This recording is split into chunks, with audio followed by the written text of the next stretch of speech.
All right, and we're back. Both players are gearing up for round 2. That's the only thing that's off, the round number. Oh, My right. bad. Yep. It is going to be round 2. We're going to be featuring Nick Artola, who is on Through the Breach. Second time we're seeing that on camera. The nuance with that is this version of the deck is not playing Scape Shift and is electing to go all in on the Through the Breach brand. Through the Breach Summoner's Pact With Emrakul. with Emrakul. And on the right is going to be Curtis Guy, also 1-0, playing Merfolk. Alright, and we'll take you down to the match. Yep. And I actually have never seen this matchup played out. It looks like... I actually think Curtis is kind of favored, at least pre-board, because he's just way more aggro. Well, I mean, the matchup assessment, the role assessment for this matchup is really clear. I mean, Merfolk's just trying to beat down as fast as possible. Like they do. It's worth noting that this is one of the matchups where... So, I mean, Nick's not running islands in his list, obviously, but he doesn't actually have that many blockers. So, typically with like Abzan decks, it's really important for the Merfolk deck to find a Spreading Seas to be able to just disregard combat and just attack directly. Yep. But that's at least one thing he doesn't have to worry about that much in this matchup. Yep. The nice thing for Curtis, he is playing 4 copies of Spreading Seas in the main deck, to do some number on the Valagots. Yep. So of course, and this is a Scape Shift less deck, which means that it makes it a little harder to work around those Spreading Seas, because the Spreading Seas aren't that relevant if you can just sack the land and fetch up new Valagots. It's relevant insofar as he gets Island Lock until that happens. Alright, and we're going to see the players getting started here in a second. Looks like both players are good on their 7s. So actually... This is a completely different matchup than what he said. Alright, we're going to get this fixed. Alright, so it is Merfolk. Looks like I was handed the wrong deck, though. This is going to be Blue-Green Infect. Alright, so I consider this matchup to be slightly favored on Infect's side. Yeah, I agree. It's another matchup. So the player that's actually trying to avoid combat is now the player on our left. So Curtis can put a lot of blockers on the board that kind of beat the small Infect creatures in combat, but Blighted Agent and Distortion Strike are usually going to be able to just bust through and deal the full damage. Now, so you'll notice that Nick's hand had double Master, Dismember, Spreading Seas. Yeah, and the card that Nick's looking at right there is the Dismember. It's really the most important card. Exactly. And the Merfolk deck, especially Game 1, just doesn't have a lot of ways to interact with Infect, but that's one of them. I see a Become Immense. I see 2 more Glistener Elves, a Noble Hierarch, an Inkmoth Nexus, and a Mutagenic Growth in his hand. And Nick doesn't actually have any way to counter that Dismember right now. Correct. That's interesting.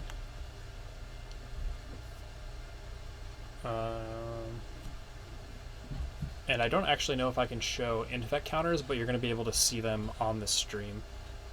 So this is going to be 2 Infect so far. That Pendelhaven was used to cast a Noble Hierarch, and an Exalted Trigger got the Glistener Elf in for 2. Yeah. So Curtis has an interesting choice. He can go for the Dismember right away, or deploy a Lord.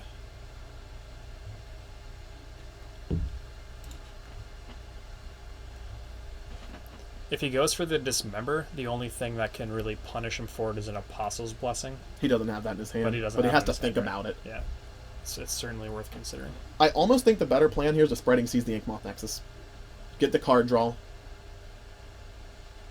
Or he's just going to play out the Master. So we are going to see the Spreading Seas. Yep, there's a Spreading Seas on the Inkmoth Nexus. No Flying Infectors for you, my friend. So because of the Noble Hierarch, this Glistener Elf is still going to represent the same amount of damage as 2 creatures would. Yep. But it looks like Curtis's plan is to get rid of this Glistener Elf and then hope that... well, he does have another Noble Hierarch now.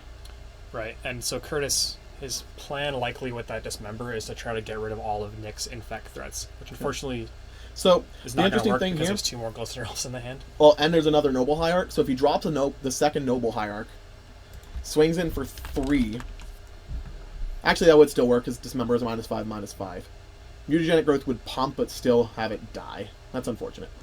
I guess it's also worth noting that the Dismember would have also beaten an Apostle's Blessing if he wanted to sack the Curse Catcher, but I don't know if you would want to go that far for it right away. Yeah.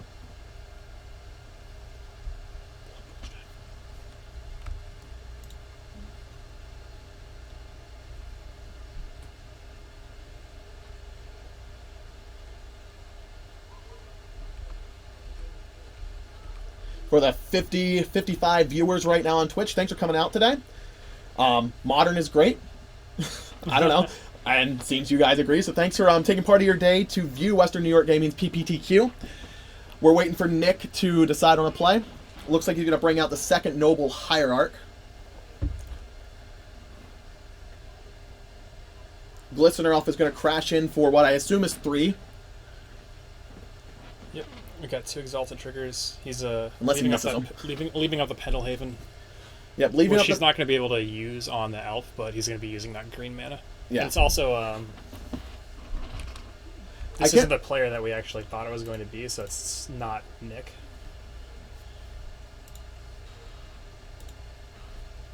And you'll notice that we have a green die there for Infect.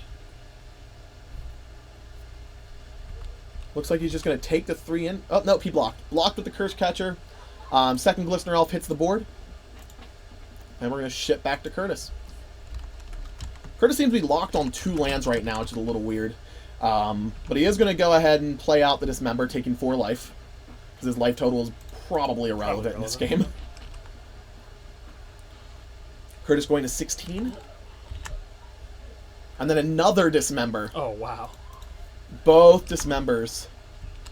Going to go to 12. So he actually did end up dealing with all 3 infect threats so far, but there's still there's another still another one in his hand. And unfortunately, all of this creature removal is now in the gone. face of a Noble Hierarch, it's not that beneficial because he's still going to just attack with 1 creature per turn. He does have 1 more Dismember in the main deck, so he could get really lucky. Oh, we're just going to beat down with Nobles? So we have 1, 2, 3, 4.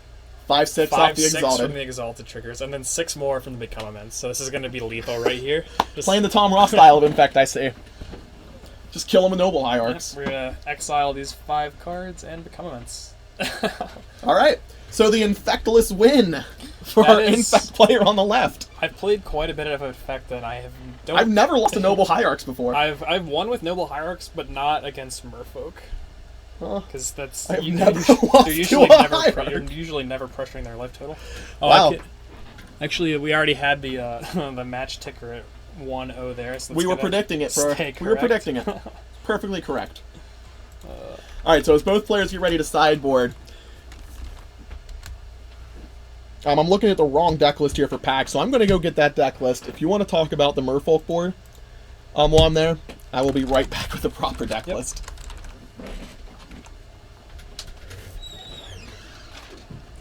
Alright, so looking at the Merfolk player's sideboard, Curtis's, we're going to be seeing a Tidebinder Mage coming in because it can lock down a lot of Nick's creatures. A Spellskite's going to come in, obviously, because it can redirect all of Nick's pump spells. Almost every single targeted spell in Nick's deck can be redirected to Spellskite. A notable exception is Apostle's Blessing, which can only target your own creatures.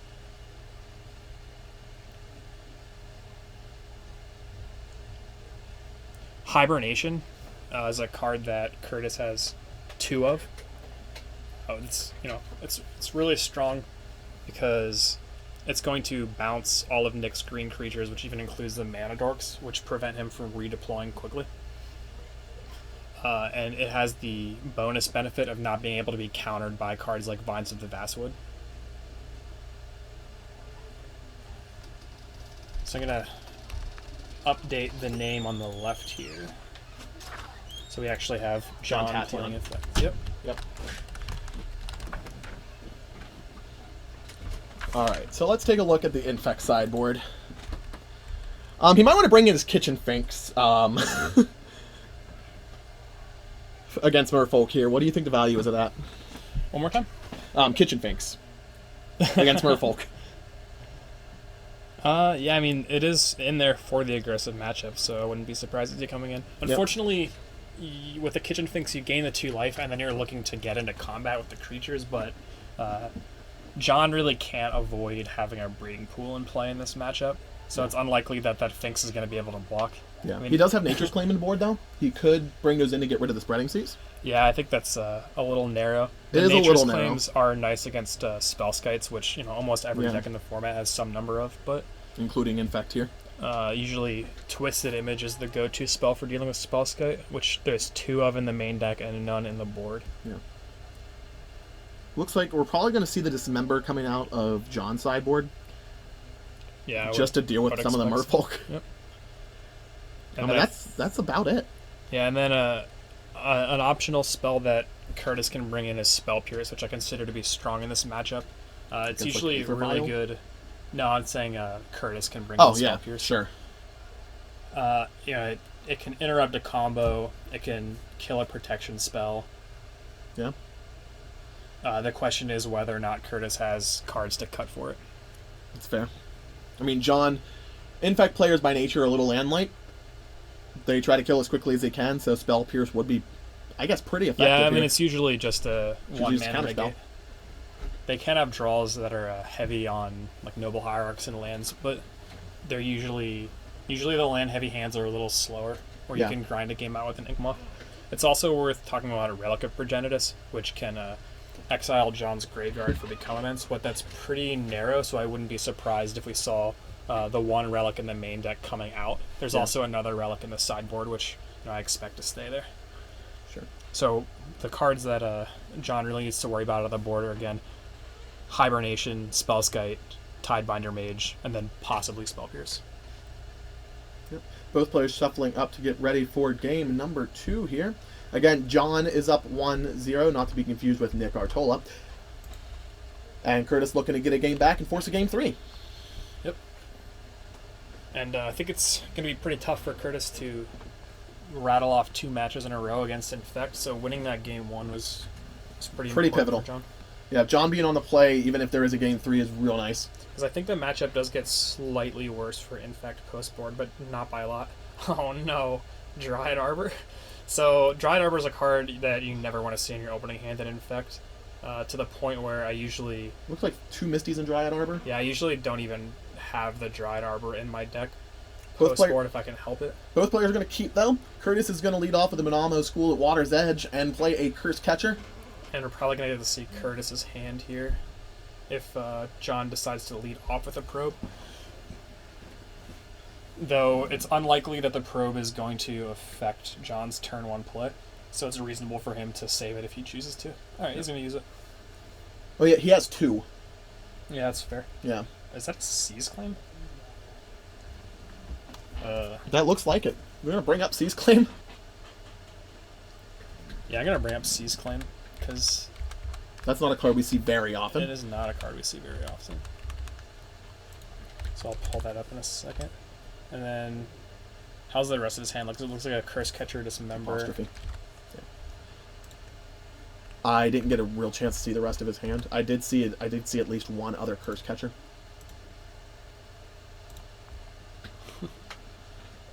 So just doing a spreading seas impression, I guess, about the card draw. It's just a 1 mana spreading seas without the card draw. I mean, it's in a way, it's just a 1 mana removal spell for an Infect threat. It also hits basics. Yeah. It hits Dryad Harbor. Yeah, it's certainly in there for the Inkmoths. Of course. Like, if there was no Noble Hierarch, hitting a forest wouldn't actually be that bad. Sure. There's certainly draws where you could just get the bonus effect of messing up your opponent's colors. So Curse Catcher going to crash in here for 1. So good. John's going to go down to 19. And it looks like Curtis is going to drop a Silver Gill Adept, revealing a Harbinger of the Tides. Yeah, Harbinger's a really good card in this matchup, coupled with Aether Vial if you don't have enough mana for it, because it's just effectively a removal spell for an Infect creature while you're going for the combo. It's like a mini Hibernation if you want to compare it to that. It does cost 4 mana to cast at instant speed if you're not vialing it in, though. So Curtis is going to have to hit 2 more lands to be able to do that. It is nice that if you attack with if you get attacked with an Infect creature and just take 1, next turn you can just play the Harbinger, bounce it back, and not have to worry about it for an entire turn. Sure, it's like a mini time walk. It's really strong against a single Infect creature. Yep. So John's top deck here was a Vines of Vastwood.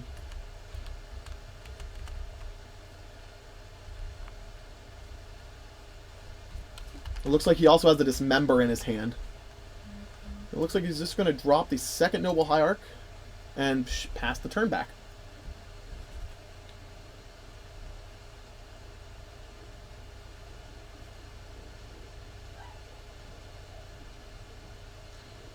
It's a really interesting keep from John. He might. Yeah. So I usually say that It's a very slow hand out of Infect. Well, I mean, the main problem is that he just doesn't have any action. So I consider the damage race to not be reasonable for Infect to play. Obviously, that wasn't the case last game, and it might not be the case this game. Sure. But so Curtis is going to play a second copy of Curse Catcher here. John has to be careful to sequence his spells properly, so he has enough mana to pay for those Curse Catchers if Curtis decides to two sack Curse him. Catchers is a big game. And there's also a serious decision that John has to make here about what land he's going to fetch up, because Breeding Pool turns on Island Walk. We know that Curtis does have the Seize Claim, though, so I think a Breeding Pool is probably a safe pick, but either one's fine. Yeah, just going to go with the basic Forest here. That also preserves John's life total a little bit. He will go to 18. Yep. Or, what is it? Silver Glade Ups 2? Yeah, so... 3. So he's going to go to 15. I think we missed a combat step before here. Because it took 1, 2, 3, 4, 5, 6. We missed one attack. He's at 12. Yep. Spell Pierce to draw from John. Second Spell Pierce is not great. Not against this board state. I don't know if John has those in specifically for the hibernations or just for the dismembers, but Hit a Seize Claim. yeah, having a lot of them is usually not that great. Yep. Curtis again locked on 2 lands. Yeah, but John really needs to get something going here, because if Curtis just starts playing more threats, playing a couple wards, it's going to be really hard for John to punch through any sort of combo with the 2 Curse Catchers already on board. Yep. And Dryad Arbor is the play here. Of note, Dryad Arbor is summoning sick, so it cannot tap for mana. Yep. And I guess it's worth noting that this is turning into one of the mana heavy draws for John, but it's because he doesn't have an Infect creature. Well, he didn't need an Infect creature game 1. Yeah, we'll see what he can do game 2. So, I mean, like I said, I can't really criticize the beatdown plan after he just pulled it off last game, but I thought you just said criticize, and I was gonna go against your LSV pun game there. So John's thinking about vinesing this Dryad Arbor just to keep Island Walk off. Seize Claim currently on the stack. Yeah, he's gonna Spell Pierce it. That's fair. I think the Spell Pierce is a lot worse than the Vines right now. It's better against, obviously, like, it hits Hibernate and stuff, but I don't think John has the luxury of playing around that right now. Yeah. Making the most out of the Spell Pierce this year. Playing around multiple Hibernates, rather. Sure. Yeah. Curtis still on only 2 lands. He has, looks like, at least 2 Lords and a Master Waves in his hand from what I saw, and the Dismember that just got dropped on the Dryad Arbor. So this is actually... we may have gotten the deck wrong again. It might not be Infect. It might just be Bant Stompy. So we have Curtis fighting over the largest creature that John has right now. He does have the second Spell Pierce, though, so if he wants to keep his Dryad Arbor, he can. This is... I'd argue not how these games usually play out, but... Blue-green Stompy still just as good. Alright. There's a second Spell Pierce. That's 2 Spell Pierces to protect the Dryad Arbor. And now Curtis... He has double Vines of Vastwood Dismember in hand. Curtis even has to worry about an attack here, because there's a lot of pump spells that... Right? Yeah, so... He's coming in. We might see a pump Could spell. Could he be dead? He can't play both... He can play both Vines. Nah, if I was Curtis, I wouldn't be worried about just completely dying on the crackback. Sure, he did leave Adept. He's respecting with the Adept. He left Adept up.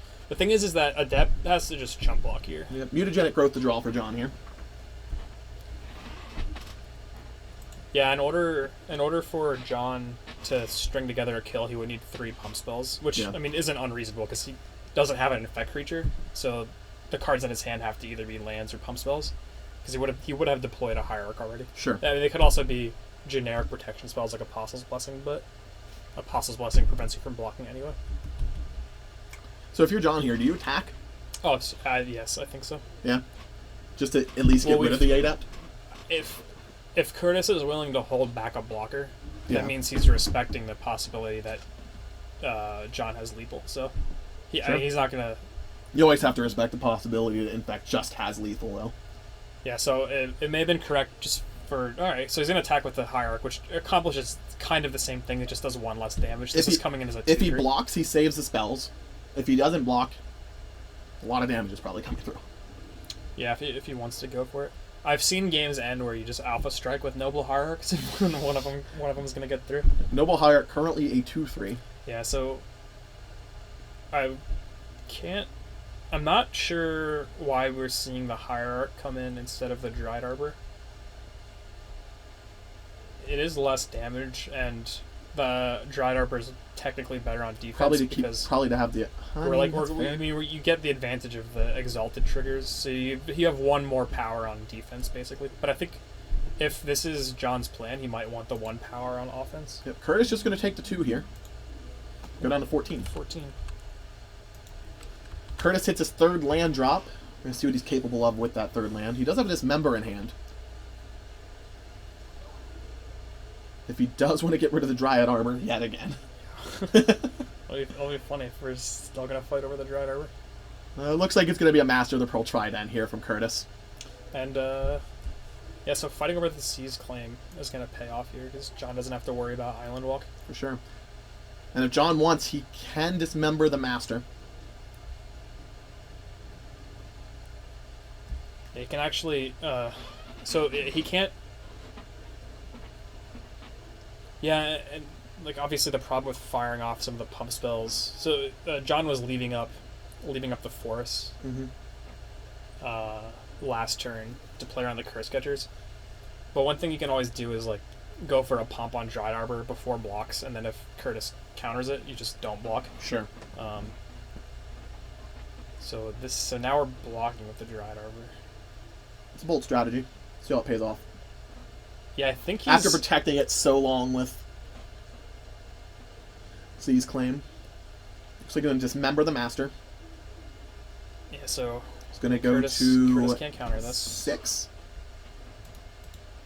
After all is said and done, you're going to let the Curse Catchers come through by the look of it.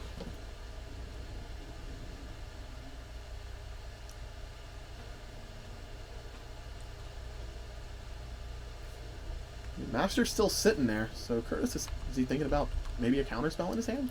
He had the spell pierce. Spell pierce, right? So yeah, he can counter the Dismember, but he can attempt to.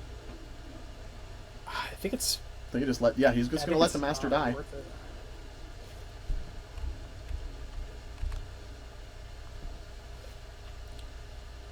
So now John has to decide if he wants to try to save his Dried Arbor.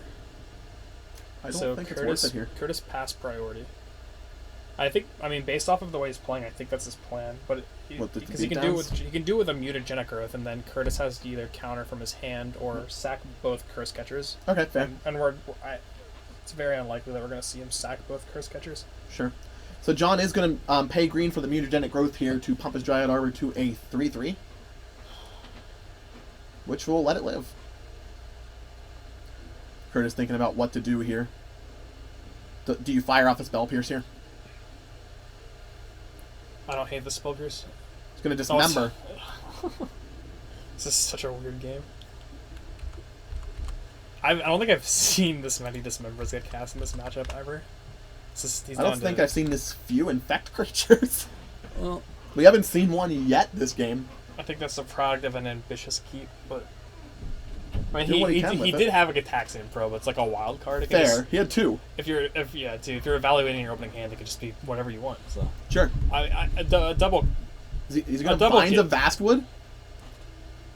Vines of Vastwood, my Dryad Arbor. Give it hexproof. Man, I just haven't seen a fight. This is bizarre. Much fighting over a Dryad Arbor. John Tatian speaking for the trees here in game 2. Weird game.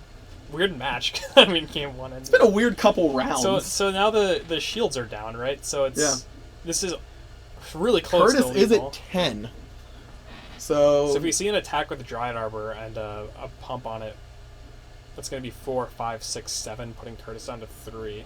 Yeah. And he actually can't even stop it with the Curse Catchers because he'll have mana up for that. I don't think the plan here is to pump his guys. because at that point his hand will be mostly Yeah, empty I and mean, Curtis will there's- know. I think you just crash in with the Dryad Arbor, let the 3 go through. You certainly chip in here. Yeah, you don't go all in just yet. Breeding Pool is a draw for John. It's a little awkward. If he chips in with the Dried Arbor and puts Curtis to 7, he still doesn't have lethal with just a Hierarch and the Vines next turn. Oh, he's just He's going to do it. smashing. He's kicking the Vines of Astwood. Okay, so yep. 2 Exalted triggers. Alright. Curtis going to go to 3. I'm not a big fan of that play. I mean, yeah,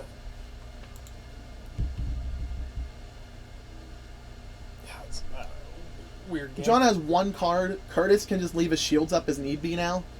Did Curse you, Catcher isn't going to do it on his own. And he did just get his 4th land. He could cast the Master of Waves in his hand. And the Master of Waves is going to be really problematic. Yeah. Because you'll get 1, 2, 3 elementals on top of the Master.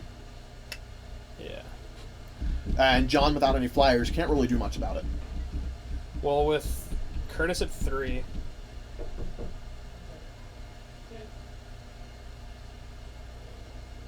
Yeah, he's thinking about... I think he's debating whether he wants to Harbinger? attack.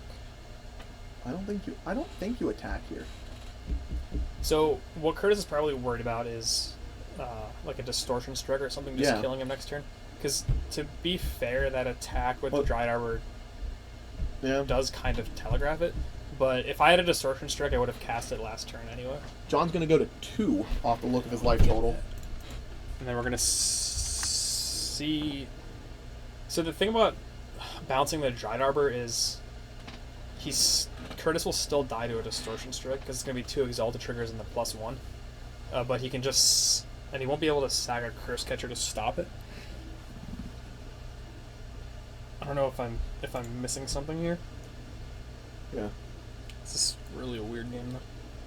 Because his 2 cards are... It's Master and Harbinger, right? Yep, it looks like Master's going to be the play. So the other thing he was probably thinking about was waiting for John to attack And then flashing and Harbinger. and then bouncing it. But Yeah. because so that actually beats Distortion Strike. But I think this is the right play because it just presents so many lethal threats, and John needs to have exactly. Yep. I want to say exactly Distortion Strike, He has, or Apostle's Blessing. and this stops the Alpha Strike, which is Actually, I think I would just fire up the Alpha Strike. yep. Apostle's Blessing would win John the game here. Yeah, Apostle's Blessing would win in the game. Looks like Become Immense was the draw. The Apostle's Blessing would win in the game with a Hierarch, without. It would not win in the game with a Hierarch. You would need to hit it with the Arbor, which Yep, he can the do. Harbinger would stop that. Yeah. If Harbinger were in play. Well, if you could flash it in.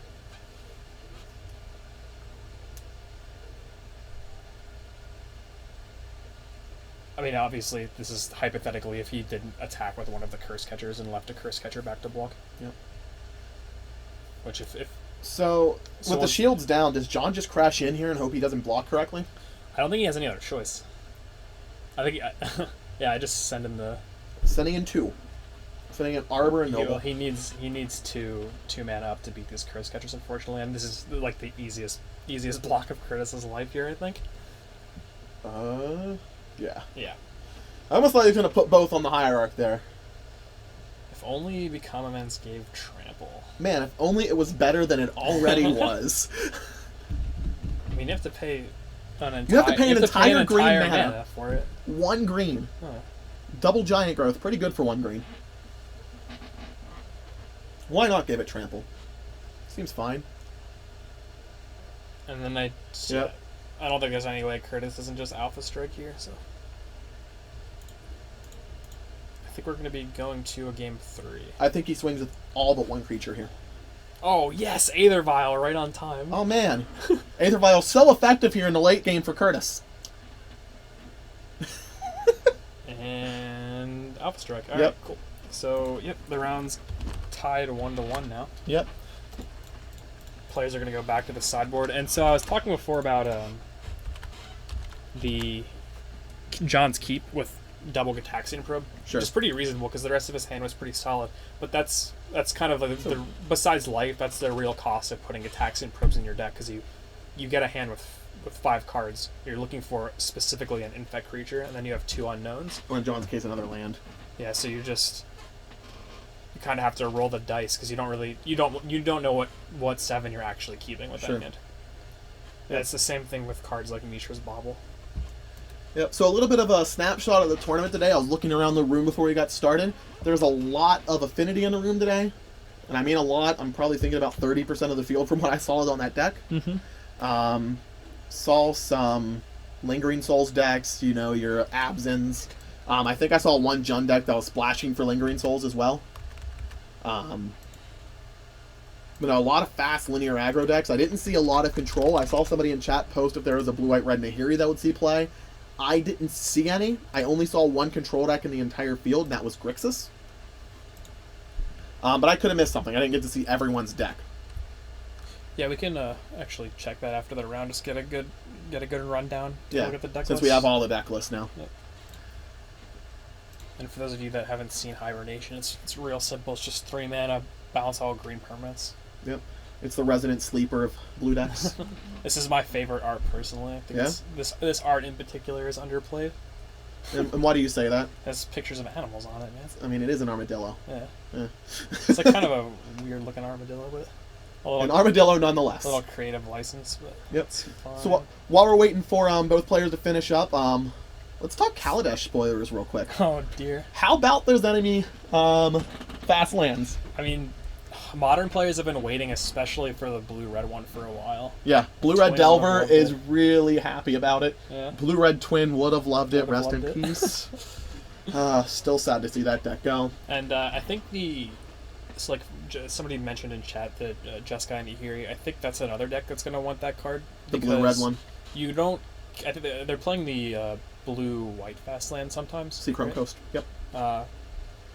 And the thing about, so you usually don't need white on turn 1 nearly as often, especially 'cause You need Bolt and you need Serum right. Visions. So you're not really looking to path like a turn 1 birds, but Sure. Bolt and Serum Visions are the cards you're looking Or to play on Delver. turn 1, or Suspend Ancestral Visions. Sure. One deck that I don't think is going to benefit from the fast lands is Infect. I think you need to keep as many fetch lands as you have, Yeah, you're trying just to for fuel Become Delve. Immense. Mhm. You need to fuel your Delve. And Groundswell isn't seeing a lot of play right now, but that's the one that it's +4/+4 only if you've had landfall that turn. Correct. So I think fetches are actually more beneficial there. I don't see Infect's mana base changing all that much. So I think in general, linear aggressive decks, besides Infect, are going to be slightly worse if people even ship just like slightly away from the fetch land, shock land mana base. You're just going to see a percentage of games where you're starting at 20 instead of starting at 17. Yeah, I think for the same reason, I think Blood Moon decks might even get a little bit of a bump from it, depending on if they catch Sure. on. Because if you're running less fetch lands, you're going to be able to fetch basics Less smaller often. percent of the game. Yep. I do think the Absent decks that have been really popping up recently, if anybody's been tracking Worlds coverage, there are 8 copies of Absent in the modern portion. I think they're going to really benefit from the black-green land. And I'm trying to see if Curtis has a keepable hand here. I see. I think he's on 5 lands. Is it two Manamas? Yeah, 2 Manamos, Mutavault. He 2 doesn't basics. run 2 Manamas though. It's got to be the other one. Migakuro? Or we're gonna see. Or Aloro? It looks like he has Oloro. That's it. Or Oboro, right? Yep. Okay. Yes. So Manamo, Oboro, Mutavault, So he has the all non-basic hand. Master, Harbinger. This hand is slow and lacks interaction. To say the I least. think that about wraps up that Yes, hand. his current plan is to play 2 legendary lands and That's then master. That's a really risky keep on the draw. Yeah, it's a slow keep. He doesn't have any of the interactive pieces he's looking for. He doesn't have an Aether Vial. John can just go ham here. Yeah, the shields are down, so we're gonna Yep. see a There's Hierarch, a Noble Hierarch. and next turn we're gonna see Blighted a Agent. Blighted Agent. This hand has a potential for a very fast kill. Apostle's Blessing was the draw. So yeah, This could be a turn 4 kill. There's the Blighted Agent. Curtis can't do a whole lot about it. Aether Vial. Slightly more on time this game. could be a turn 3 kill depending on what John draws here. I saw a Might of Yeah, Old that- Krosa. Yeah, that Aether Vial's not even gonna come down until next turn, unfortunately. Harbinger's going to bounce Noble Hierarch. Yeah, it's not bad. This prevents the Gives potential one less for a turn damage. 3 kill. Yep. I think he's So going to Apostle Blessing here. I think that's the correct choice because it fuels Delve. And I agree. I want to say that that might actually just give him the kill. Which If he has Become Immense. He does have Become Immense. Does he? Yeah, so Wow. he's going to have access He to... has Might, Become Immense. He's going to have access to 4 mana, so that actually is enough. It should just be lethal, right? Yeah. Because, I mean, just those pump spells alone are lethal. He has 4 mana, and there's going to be 3 spells in the yard, so... Yep. I didn't catch if John had a land, but that should be lethal if he does. Yep. John gonna go to 15 He to protect his hierarch. he actually doesn't even need a land, right? Yeah, I think he just has it. Yeah, he just has it. Well, there's the land in case. Yeah, I wasn't counting the Yeah, this is one of the issues with keeping the kind of hand that Yeah, Curtis got. I'm skeptical of that keep. I think he was hoping that John wouldn't get to see his hand, I mean, to think he had to dismember, but there's the Might of Old Corrosa he on might the main have phase. thought that the Harbinger would buy him enough time. Like There's Become bouncing Immense. Bouncing and Glistener Elf. He's just counting up to make sure there's enough. He could even represent That's it. lands here. Turn 3 kill from John. Yeah, that was a very interactive game of Magic. we had I'd say we had 2 weird games and then a pretty Standard game. standard game 3, because I think this matchup is actually very bad for Merfolk in general. I agree. Especially without Aether Vial on turn 1. Yeah. It just, If you don't have it turn 1, it gets really drawing bad. Aether Vial with that hand probably felt so bad. Yep. So John's going to move on to 2-0 here. Curtis is going to go back under the sea at 1-1. And I think we're going to take a quick commercial break, see if there's any See if we more. can bring you another feature match. Yeah. And we'll be right back.